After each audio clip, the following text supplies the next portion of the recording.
Hoje, nessa aula, eu vou falar para vocês sobre as vibrações dos orixás.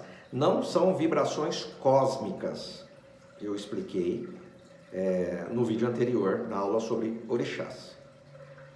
E até interessante porque vibração é o campo de atuação, onde os orixás e as suas hierarquias vão trabalhar, né, sobre uma determinada autorização num campo de vibração. É uma lei reguladora, lei do amor, da prosperidade, da justiça, né? Então é da cura, do conhecimento, da fé. Se você já ouviu falar isso com outros umbandistas, outros escritores, são os pontos de conexão entre as várias manifestações que existem dentro da Umbanda. Viu como que é muito bonito isso?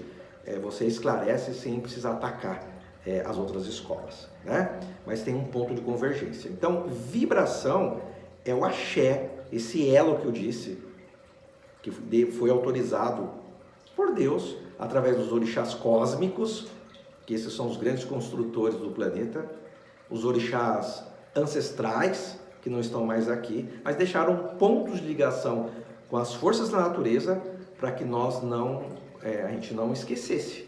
E talvez no futuro a gente saiba e reconquiste isso novamente, através da magia branca, não da magia negra. Porque no passado usou-se muito desses recursos e aí nós perdemos esse elo. Por isso que você tem que batalhar muito, estudar muito, dominar todas essas vibrações, essas energias, e aí você escolher qual é o caminho que você quer fazer o retorno de novo para o Criador. Viu como é bonito? Então vamos lá. Vibração. Vocês já leram nos textos todas as 7 vibrações. Então, quantos orixás existem nessa estrutura toda? 7 grandes orixás. 7 grandes construtores do universo. Do universo não é só do planeta Terra, do universo. Em outros planetas, todos os orixás vibram de uma outra forma, segundo a condição atmosférica e o nível de evolução das pessoas, do planeta, né? Da humanidade em outros planetas, que a humanidade não é só da Terra, mas em outros planetas, tá? Vocês acham louco isso? Então vocês têm que estudar algumas obras, né? Onde você vai ver os exilados de Capela e algumas obras espíritas, e vocês vão conseguir, com Edgar Armond, fazer os links com a história da civilização no planeta. Mas voltando para essa questão aqui, porque senão a gente vai ter que aprofundar mais, vibração é o campo de atuação do orixá. Agora, eu disse na aula anterior, existem orixás menores, guias e protetores. Mas como é feito tudo isso? A hierarquia é muito bem construída. Então, o orixá menor ou intermediário, ele é um chefe de legião. Então, para a legião de Oxóssi, ele chefia uma legião. Cada orixá menor, num total de 7, é o chefe de legião. Só que dentro dessa religião ele coordena mais 7 intermediários, né? Esses orixás menores. E aí, estes 7 se desdobram em mais 7. E aí vem os guias.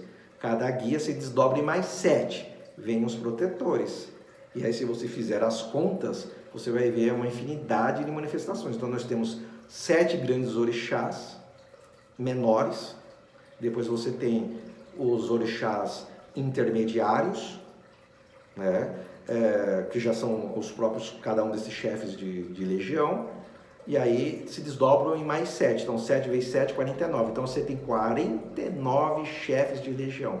Cada vibração tem 7, Oxalá tem 7, Ogum tem 7, Oxóssi tem 7, Xangô e assim sucessivamente. Então esses 7 orixás vezes 7, você tem 49 orixás menores, intermediários, cabeças de legião, chefes de legião. Não incorporam, mas eles têm os seus sucessores nessa classificação. Guias, e estes guias respondem dentro da vibração, que foi dada a autorização para ele trabalhar.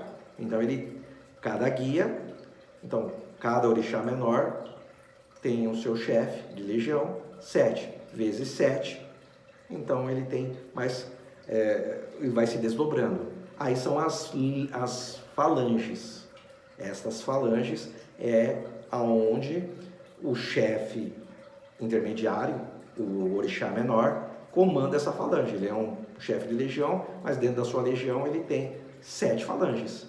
Dentro dessas 7 falanges, você tem, e vai se desdobrando mais, aí vem os guias, que tem as suas subfalanges. Depois tem os protetores, que tem os seus agrupamentos. Depois tem os seus subagrupamentos. Então é uma numerologia, uma escalação muito bem feita, muito bem organizada. Se você nunca ouviu isso, vai ter que aprofundar nos conhecimentos até chegarmos na 16ª aula. A numerologia ela é muito importante, só que agora eu não tenho como aprofundar para vocês agora. Então é muito interessante vocês entenderem isso. Então nós temos orixás menores, guias e protetores. Nós temos falanges, legiões, falanges e subfalanges e agrupamentos. Então o que está em cima também está embaixo. Por isso que quando chegarmos no topo de Exu, vocês vão entender a hierarquia de Exu subindo como servidores dos orixás. Também, completando essa tríade de informação, orixá, ele é a luz do Senhor, a luz de Deus. A própria origem, que eu expliquei no texto, é o poder do fogo divino. É o próprio, não é a própria luz, mas é o refletor da luz. Né? E aí você vai tendo várias classificações. Os guias, o que eu posso dizer é assim, você tem o orixá como o Senhor da luz, tá? Os guias, os refletores da luz, e os protetores como os executores da luz. Olha que interessante. Então os de baixo executam as ordens do de cima que refletem a luz maior. Então é uma hierarquia muito bem organizada. E aí, quando chegarmos também no tópico de novo sobre Exus, nós vamos entender que eles são os servidores desses executores, desses coordenadores, desses refletores, enfim. Então, nada que está embaixo trabalha sozinho sob a coordenação de cima. E isso que é importante. Então, eu espero que tenha esclarecido e se aprofundem na temática. E eu vejo vocês na próxima aula.